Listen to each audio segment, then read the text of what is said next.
Nous voici donc arrivés sur le fameux lieu-dit des Templiers. Ce site a inspiré de nombreuses légendes dont nous vous parlerons plus tard. Nous voici donc sur un éperon rocheux situé dans le bois du Prince, à la jonction entre les deux anciennes communes de Marcinelle et de Loverval. Avant la Révolution française, elle se situait dans la principauté de Liège, comme en attestent les deux bornes datant de 1667, basées au pied de la colline. Nous avons retrouvé sur ce site des gargouilles, des armes et bien d'autres choses encore. Et notamment une plaque de schiste avec une inscription bien mystérieuse. L'une des légendes parmi tant d'autres nous parle d'une gardienne au trésor ou encore du puits du Liard, qui ne sont pas sans rappeler le trou que vous pouvez apercevoir derrière moi, creusé par des ouvriers à la recherche de la fortune.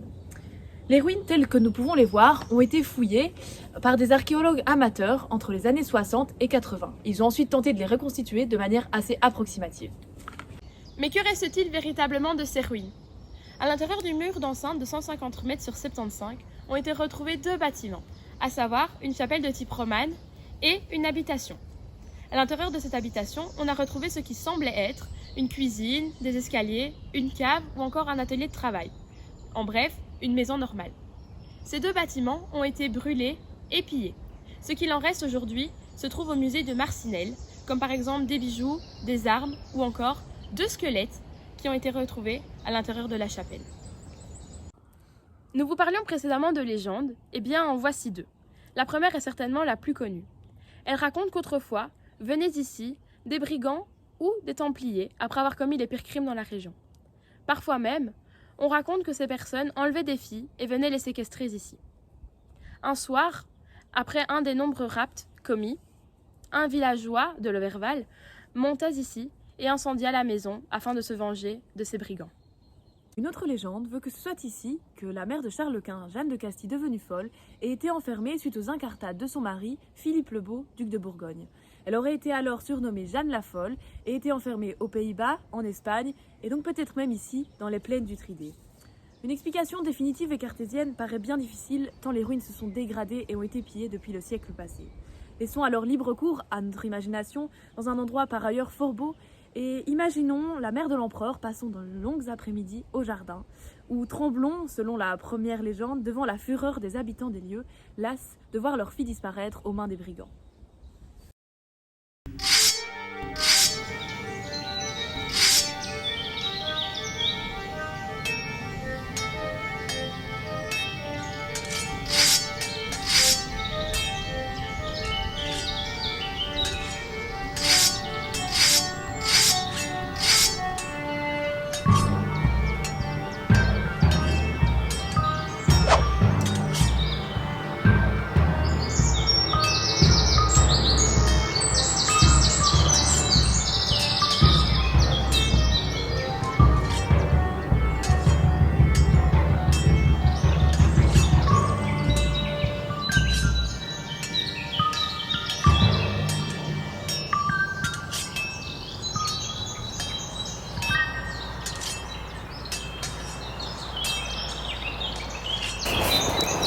Les anges sont dangereux, le médium l'est aussi. Il a sa face noire et peut faire dérailler. Lucifer est un ange qui a mal tourné. L'interface est capable de manger la consigne, et cela s'est vu plus d'une fois. Un évangile d'amour et de charité a pu déboucher sur la chasse aux sorcières. Le grand inquisiteur, rencontrant le Christ, l'a sommé de rentrer chez lui au plus vite. Dostoïevski a raconté la scène. Un projet de société égalitaire s'est terminé dans les balles dans la nuque, une idéologie des droits de l'homme, sur des bombardements en napalm de populations civiles. Rien n'est immédiat ni donné, tout est devenu. Le vrai est le tout, mais le tout peut être faux. Le pape François a dénoncé à juste titre le cléricalisme. C'est une maladie proprement médiologique liée au tragique de toute transmission. Le vivifiant a besoin d'un véhicule qui le fait mourir en le transportant.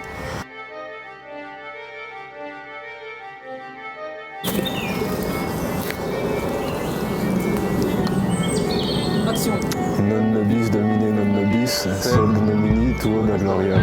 Non nobis nomini non nobis, sed nomini tuo da gloriam. Non nobis nomini non nobis, sed nomini tuo da gloriam.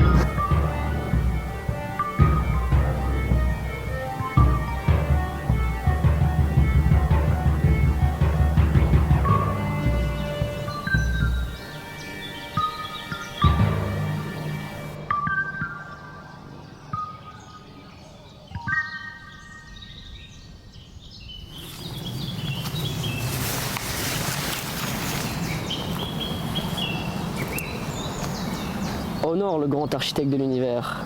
Aime ton prochain, ne fais point le mal, fais le bien. Laisse parler les hommes. Le vrai culte du grand architecte consiste dans les bonnes mœurs. Fais donc le bien pour l'amour du bien lui-même, pour paraître dignement devant le grand architecte de l'univers. Aime les bons, plains les faibles, fouille les méchants, mais ne hais personne. Parle sobrement avec les grands, prudemment avec tes égaux, sincèrement avec tes amis, doucement avec les petits, tendrement avec les pauvres. Ne flatte point ton frère, c'est une trahison. Si ton frère te flatte, crains qu'il ne te corrompe. Écoute toujours la voix de ta conscience, sois le père des pauvres. Chaque soupir que ta dureté leur arrachera augmentera le nombre de malédictions qui tomberont sur ta tête. Respecte l'étranger voyageur, aide-le, sa personne est sacrée pour toi. Évite les querelles, préviens les insultes, mets toujours la raison de ton côté. Respecte les femmes, n'abuse jamais de leur faiblesse et meurs plutôt que de déshonorer. Si le grand architecte te donne un fils, remercie-le. Mais tremble sur le dépôt qu'il te confie. Sois pour cet enfant une image de la divinité. Fais que jusqu'à 10 ans, il te craigne. Jusqu'à 20 ans, il t'aime.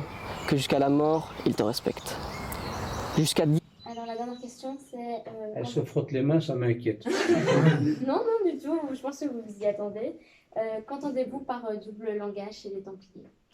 Ah ben, les Templiers avaient le culte du secret pour leur propre protection. Il ne faut pas oublier que c'était aussi un ordre militaire. C'est-à-dire que c'était les paracommandos, c'était les forces spéciales de l'époque. D'ailleurs, c'est ce que l'éditeur a voulu représenter sur la couverture du livre, qui est là, que vous tenez en main. Quand vous voyez arriver ça sur vous, là, des cavaliers en armure avec des gonfanons, comme on appelait ça, ben vous mettez sur le côté, vous ne restez pas devant. Donc, c'était les paracommandos de l'époque. Mais en même temps, je l'ai dit tout à l'heure, il n'y avait pas que ça chez les Templiers. Il y avait des intellectuels, des chercheurs, des diplomates, des conseillers politiques. Donc, il était important pour les Templiers de se comprendre entre eux et que ce ne soit pas nécessairement compréhensible par ceux qui n'étaient pas Templiers. Ils ont donc inventé un alphabet, ils ont donc inventé des signes, tout ça est dans ce livre-là. Ils ont donc inventé des signes, un alphabet et un langage qui n'étaient absolument pas compréhensibles par ceux qui ne l'étaient pas. Entre parenthèses, les francs-maçons ont fait pareil, parce que tout à l'heure vous faisiez le lien, il y a un alphabet maçonnique qui correspond à des schémas. On trouve ça sur Internet, hein, vraiment. Et donc voilà, alors pourquoi ils ont fait ça? Pour leur sécurité, pour pouvoir parler à couvert et entre eux de choses qui, si quelqu'un dans la pièce avait été un espion à la sorte d'une autre mouvance, ça se serait mal passé. Et c'était le cas, parce qu'il y a un Templier qui s'appelle Esquieux de Florian. Alors Esquieux de Florian, Templier, qu'est-ce qu'il fait? Il collecte des informations sur les Templiers. Il en rajoute quelques couches Non, c'est pas. pour que ça se fasse un produit vendeur. Il va voir le roi d'Aragon, il dit, je sais des trucs sur les Templiers, sire, je dois vous raconter tout ça, mais ça vaut des sous. Alors le roi d'Aragon lui dit, mais vous savez quoi? Ah ben écoutez, ça, puis encore tout ça, mais après quoi. Bon. Et le roi d'Aragon, très malin, lui dit, non, vous m'apportez les preuves de tout ça, et puis je vous paye. Le roi d'Aragon n'a jamais revu Esquieu de Florian, qui est allé faire quoi? Voir Philippe le Bel, avec la même proposition. Je sais des choses, je vais vous les dire. Et l'autre a dit, je vous payerai.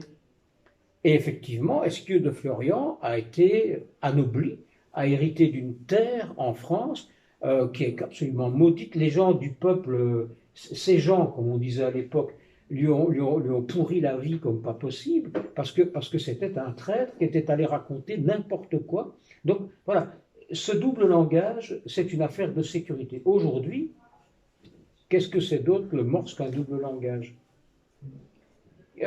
Qu'est-ce que c'est d'autre que les codages, les cryptages militaires qui existent depuis 3000 ans? Que des manières de s'exprimer entre soi, pas forcément pour comploter, mais pour ne pas que tout le monde puisse avoir accès à l'information.